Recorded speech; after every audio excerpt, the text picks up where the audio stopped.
everybody, this is Kay from Shree's Inner Circle. In today's video, I would like to share with you my secrets, because it's not a secret, and I want to share with you the life of abundance, because my life is abundant, my life is wealthy, and I am an extremely rich and prosperous woman. So are you, and so will you be, and so will we be. Now, if we create a life of abundance for everyone, just imagine the world where everybody is rich, where all of us are abundant. There's no such thing as scarcity. We all have opportunities. And this is the world that I want to see. This is the world that I want to create.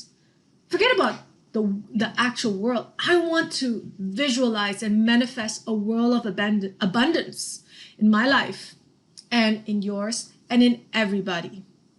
And so in this presentation, a very short one, which is going to be lots of fun, and there's a lot of symbolic images as well that I want you to tap into, because it is life-giving, like the color green. Okay, and I'm holding here a green laughing Buddha. Green is the energy of abundance, my thought, okay? Because if you look at the plants, the tropical plants, a forest, with all these greenery around, and with water, especially with the flow of moving water, it has a lot of energy and it has a lot of movement and a lot of growth. And these are all symbols of abundance. So let's tap into nature's abundance, the life force, the lifeblood and energy, and to infuse that into every core of ourselves so that we are prosperous and we are abundant, baby. First and foremost, connect to your higher self. What does it mean, higher self? Well, darling, you got to tune in to your heart. Well, for me, I'm lucky. I dream, and even in my dreams, my devas, that's what we call, you call angels in Sanskrit. We call devas are angels, right? They give me images. I spoke about it in my podcast about mystical dreams, about the crystal dream, the aquamarine crystals, and then they're so blue, and then the colors flow into the river, and I'm just so happy, and there's love, and there's abundance, baby. I didn't even spell out the word, and then today it was like a eureka moment. It's abundance. The gods are smiling down at me and say, Kay, you are rich, girl. Just acknowledge it, connect to it. But if we ourselves, deep down, don't believe in it, we go, nah, it's just a dream. Well, it'll just remain a dream. So what I feel that is important is that we need to connect to our higher self. And we gotta tune in to the subtle energies and be sensitive. Take, for example, developing subtleties is like having an appreciation for brown crystal sugar. It's knowing there is a difference in taste than the cheap, refined white sugar. You go like, no. The brown crystal sugar tastes a whole lot better. And that is the first step, is to develop a taste for what is good, what is luxurious, what is rich, what is abundant, and really develop that taste bud, le goût, and love it and connect to it. Because if you don't do that, it is like saying thanks but no thanks. Someone says, the God says, do you want to be rich? You're like, nah, actually, no, I prefer to be poor. Thank you very much. So what do you want? Do you want it? Do you want the wealth? You must say, yes. Yes, I want to be rich. Yes, I deserve it. Yes, thank you. Yes, thank you. Again, yes, thank you.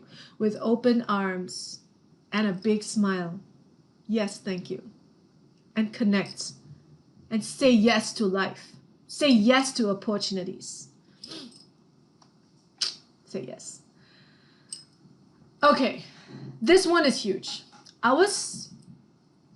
This morning I was sitting down actually, having breakfast, and I was looking at my swimming pool. It's very blue, it's beautiful, and I'm thinking, should I go in for a swim? And I go, nah, I've got housework to do, I've got that to do. And I go, wait a minute, wait a minute. I've got a pool here, I've got a bath.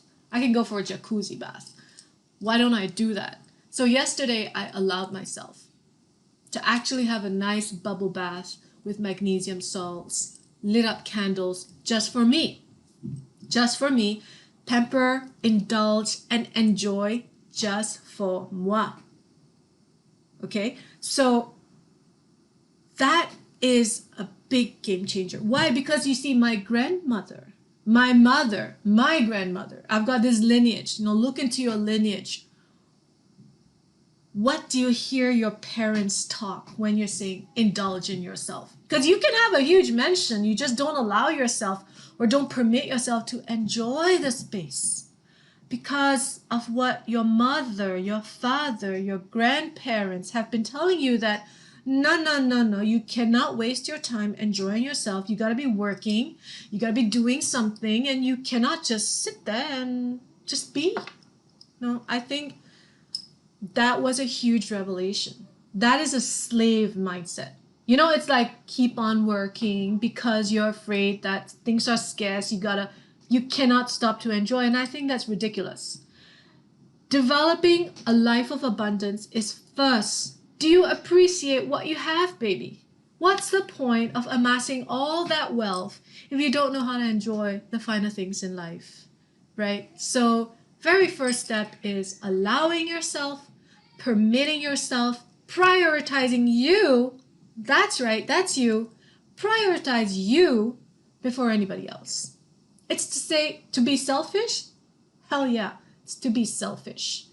To be selfish so that you put yourself first, so that you are happy. When you're happy, the world is happy with you because you have that great vibe that you're sharing out with others. And receive.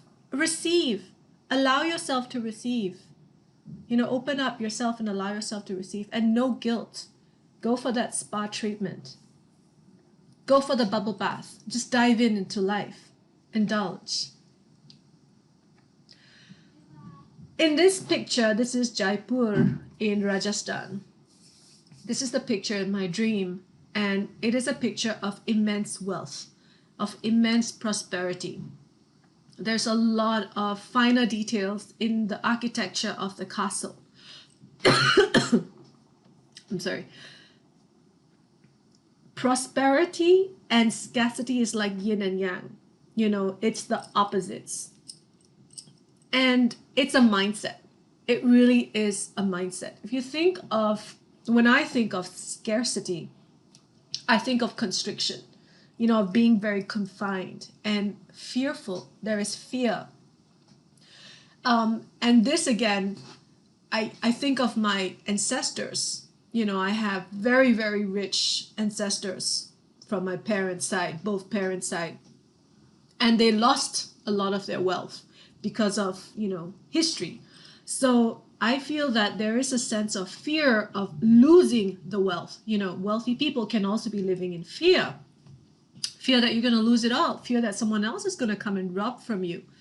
At the same time, a poor person can feel scarcity as well because there's not enough to go around. So then, again, living in frugality and, making sure that everything, because you're living in fear that there's not enough. There is a limit. So then it becomes our belief. So even though right now we're living in, very prosperous lives and all, there is a block, there is programs in us that says, oh my God, money is not enough. So it's very important, I feel, to be aware and conscious about the programs that runs in your mind regarding prosperity and scarcity. Prosperity is about, abundance that I have and I can give and I'm happy to give because the more I give, the more I'll get. So the more I give, the more I'll get. The more I give, the more it'll expand. And I want to grow and I want to expand myself, and I want to grow and I want to expand others so that we can co-create and we can build, develop. Creation is from a source of joy, and there's a lot of prosperity means that the greater good, the greater community enjoys the fruits of our produce, enjoys the fruit of our creation. Beauty is in creation. So a rich man, a truly rich man, and I'm just using man and woman, a rich woman is extremely generous. And this is the mindset of a truly wealthy person. I've seen that in action. I've seen, in my earlier days in my career, I worked for people who were self-made entrepreneurs. They built their life from nothing, and they built, a beautiful business model where they become millionaires, and their mindset is not one where they're keeping the secrets to themselves. In fact, they have been the best leaders that I've worked for. They were teaching me, they were guiding me, they were sharing all their secrets, about how to present, how to be successful, and extremely generous. My boss, she looked at my earring. She said, "Is that ruby?" And so I'm like, "Yeah." She said, "Give it to me." So she took it and she got it redesigned for me with a jeweler, and she added diamonds. So instead of, it became like this. So she had this beautiful earrings, give it back to me, plus additional diamonds for free, nothing asked. She said, "You're a great employee, and so therefore I'm giving it to you." So it was just, so much generosity. And that's really it. The mindset of a rich and abundant person is very generous. And I see that really, that these very generous people, they grow, and they have a life of abundance because they acknowledge the person who has helped them. So there is this sense of acknowledgement and gratitude that comes hand in hand with generosity. When you're being generous, it's because you acknowledge that the other is doing great, and you want to give them, because when they're happy, they're going to work hard, and then they'll be happy, and then it'll grow. It's as simple as that. But I've seen that really generous entrepreneurs, who give back to their staff. Their staff are so happy. That's called top talent. It's called, what do you want to call in HR? Talent engagement, right? People engagement. It's because they're paying big bucks to their staff who are doing extremely well. And they're generous about it too, and they're not calculative. Whereas a calculative, thrifty mindset, it's where, let's keep things in control. Let's not be too generous in case it gets over their head. That's scarcity. That's a mindset of limit. Let's keep them under limits. Our cash flow is also limited. So, what kind of belief system do you have in your mind, and what kind of belief system do you run your company? Is it one of prosperity, or is it one of scarcity? One of scarcity as well for a corporate mindset would be, let's compete with the competition. Let's beat them, right? Because that scarcity mindset is, there is a limit. There is just one cake, and we have to split the cake. So if I get more of the cake, you get less of the cake. Whereas a prosperity mindset of an entrepreneur is, wait a minute, the competition is great. I don't want to kill the competition. I want to work with the competition, and let's expand the pie. Now that is a prosperous business model, and a business mindset of an entrepreneur is, how do we grow the pie together? How do I co-create with my competitor? Because he's doing something great. And again, it's that acknowledgement. When you see something good, you say, wow, they're good. And you're willing to dish out that compliment and say, you're good, you're damn good. You're doing great. And I want to learn from you. And I want to get better than you so that we can grow. And let's do something together. Let's tango. So why do you want to keep people, at a distance and be fearful of them? That makes your life hell of a miserable, isn't it? Scarcity mindset. So this is where the inspiration from Jaipur and Rajasthan really helps me to see is that if we connect to the love, we connect to this prosperous, abundant mindset. This is the way to go, not just for our lives, but also how we build our enterprises and our business models. So working on abundance, creating a life of abundance, there's similar to scarcity and abundance, there's the master and the slave, right? So we can look at it I'm not looking at it in the literal terms because, what is slavery versus mastery? We're all in this situation right now. You can be a master of your life or you feel like you're a slave of your life, right? So I want to just tap in and connect with Akbar the Great. He's the great Mughal emperors in India 441 years ago. Akbar the Great was really, very tolerant, and he would welcome knowledge, and he was very tolerant of all religions, and really promoted knowledge, promoted, so a lot of prosperity in India. I want to just tap in and connect with the energy of Akbar. When it comes to mastery, this is what I call a leader that is open-minded, a leader that wants to embrace the differences and curiosity, a thirst for knowledge. And it's not I know it all and I'm right, but teach me, enlighten me, help me to understand, and let's be together. That master mindset is where you have no cages. You see that the elephant, he's riding a big elephant, very powerful. It's that I take the reins of my life. I am the master of my life. And that is a mindset. A mindset where I am riding the horse and I am, riding the elephant, and I have the steers to my life. I can drive, and I'm not dependent on others. I'm willing to step out. I'm willing to be seen. And I see myself. See, that's the first step, is that people can see how great you are, but if you don't see the greatness in yourself, well, how do you be the master? It is all about confidence, the willingness to be seen and step forward. So hence Akbar is called the Great Mughal Emperor. And may all of us have mastery in our lives and be the master of our destiny. Compared to this slavery mindset. Now, the reason why we're slaves is because we give permission. There is always, you always have a choice.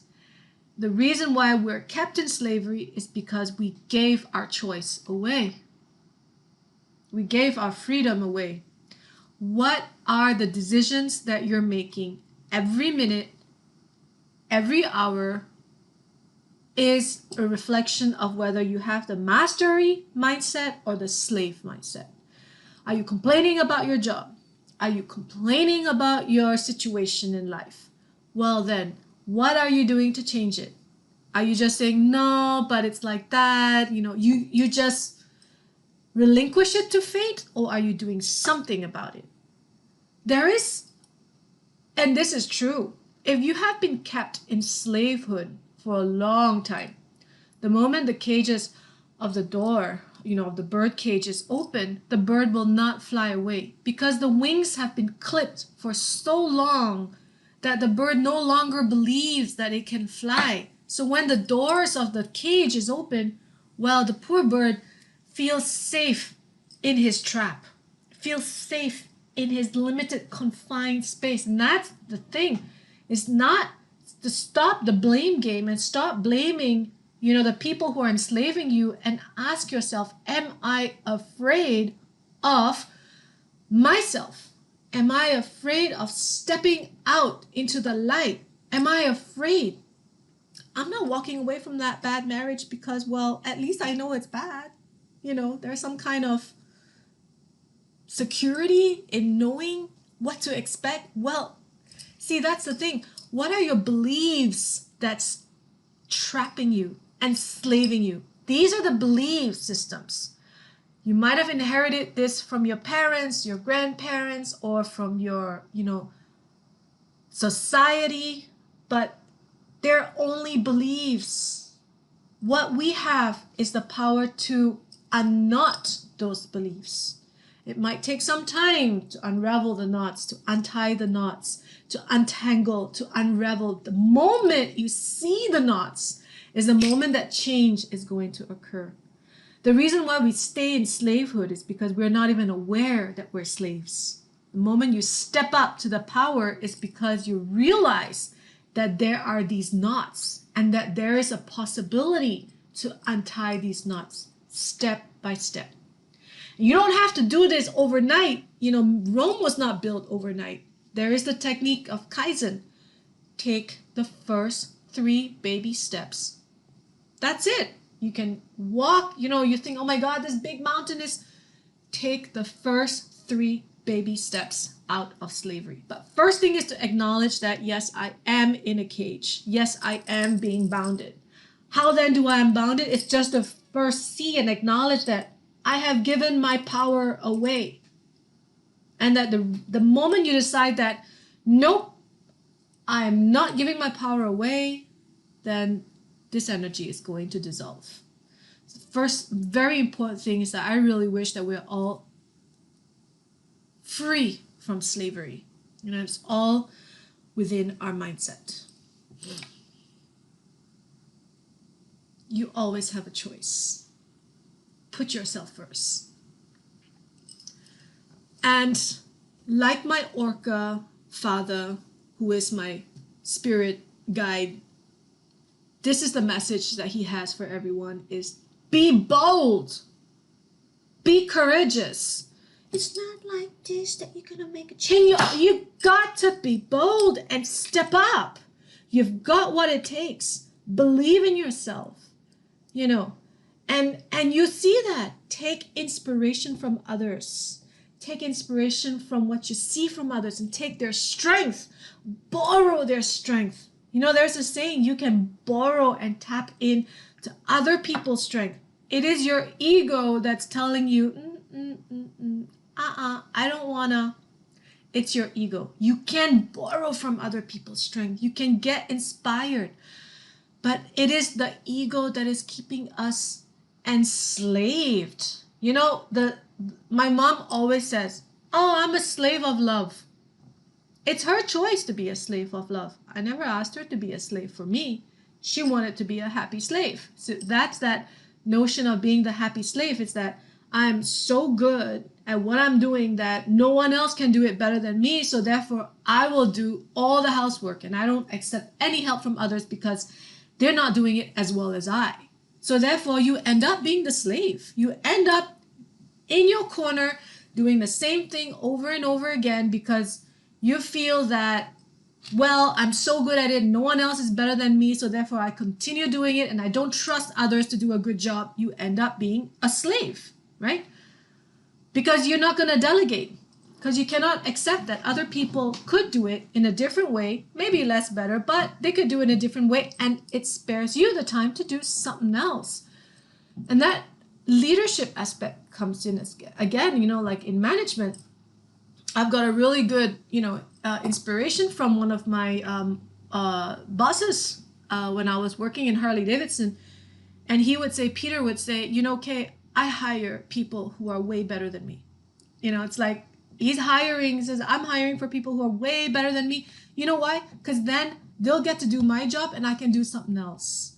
So as I reflect on what he said, there is a lot of humility in what he says. It's that I'm willing to surround myself by very knowledgeable, smart people who are way better than me, way more knowledgeable than me, so then I can delegate a lot of work to them and we can grow as a team and I can focus on very high-level strategic activities, right? Instead of being stuck in the tactical, operational, mundane stuff because I am being the slave for others and I cannot delegate and I'm micromanaging. So the notion of slavehood is also very micromanaging. It's that, I am good and I'm stuck and no one else can do it better than me. So I cannot trust and I cannot let go. So be bold. Be bold. When you recognize yourself doing that you cannot delegate to others, be bold. Allow others to help you, and allow yourself to rise above. Be strategic. Take the charge. That requires humility. That requires a lot of humility. And remember, you've got what it takes.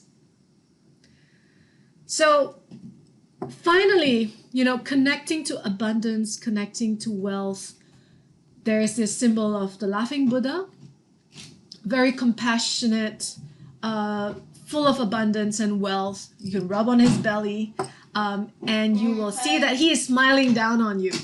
Yeah, so that's it. The gods, the devas, they are happily smiling down on you, and they're willing to give you wealth and abundance, right? But we gotta allow ourselves to connect to this energy of abundance. And like the spirit of the laughing Buddha, keep smiling, be open, let go. Have the spirit of Akbar the Great, curious knowledge, open mind, and may all beings live in abundance and prosperity. Thank you so much for listening, and thank you for subscribing to the channel. And I hope to inspire so many lives, and that may we all be rich, happy, and peaceful. Mwah! So much love. Bye!